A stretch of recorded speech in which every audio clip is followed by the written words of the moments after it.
যুক্তরাষ্ট্রের মিশিগানে অনুষ্ঠিত হল ফেঞ্চুগঞ্জ সোসাইটি অফ মিশিগান ইউএসের বার্ষিক বনভোজন। বনভোজনটি গত রোববার রাজ্যের সেন্ট্রাল লাইন সিটির লরেন্স পার্কে বিভিন্ন আয়োজনে সম্পন্ন হয়।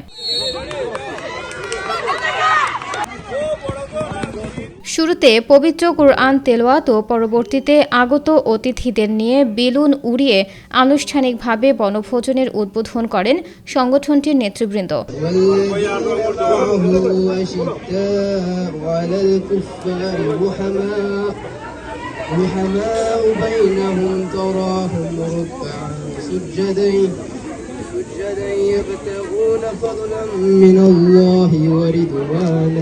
ফেঞ্চুগঞ্জ সোসাইটি অফ মিশিগানের বার্ষিক বনভোজনের আকাশে উড়ে বেলুন উড়িয়ে আমাদের শুভ উদ্বোধন। হাতে তালি করে তালির মাধ্যমে আমাদের এই অনুষ্ঠানকে বনভোজন পরিচালনা কমিটির আহ্বায়ক শাহজাহান কিবরিয়া লিটনের সভাপতিত্বে এবং বাবুল মিয়া সুহেল ও সৈয়দ তায়েফুজ্জামান তায়েফের যৌথ পরিচালনায় অনুষ্ঠানে ফেঞ্চুগঞ্জ সোসাইটি অফ মিশিগান ইউএসের নেতৃবৃন্দ ছাড়াও কমিউনিটির সর্বস্তরের প্রবাসী বাংলাদেশি অংশ নেন। পাশাপাশি একটা কথা আপনাদের কাছে আমরা সহযোগিতা চাচ্ছি।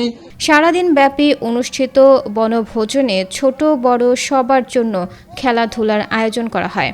ফেঞ্চুগঞ্জ সোসাইটির ক্রীড়া সম্পাদক রুবেল আহমদ সাজু ও সহ ক্রীড়া সম্পাদক দুলাল মিয়ার পরিচালনায় সম্পন্ন হয় বাঙালি ঐতিহ্যের বিভিন্ন খেলা।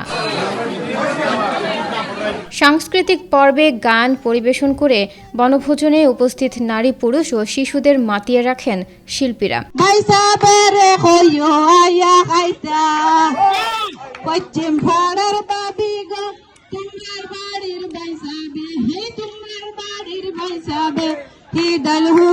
তাছাড়া আগত অতিথিদের নিয়ে সংগঠনের পক্ষ থেকে মধ্যাহ্নভোজের আয়োজন করা হয়। সবশেষে আকর্ষণীয় পর্ব রাফেল ড্রতে গাড়ি, ফ্রিজ, ল্যাপটপ, টেলিভিশন সহ একাধিক পুরস্কার বিজয়ীদের নাম ঘোষণা করেন আয়োজকরা।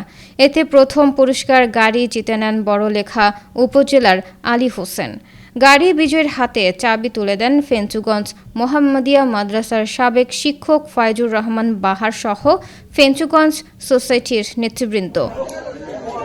বনভোজনে ফেঞ্চুগঞ্জ উপজেলার অধিবাসীদের পরিবার ছাড়াও কমিউনিটির ব্যবসায়ী, সামাজিক, সাংস্কৃতিক, রাজনৈতিক সংগঠনের নেতৃবৃন্দ সহ প্রায় 4 শতাধিক নারী, পুরুষ ও শিশুরা অংশগ্রহণ করেন।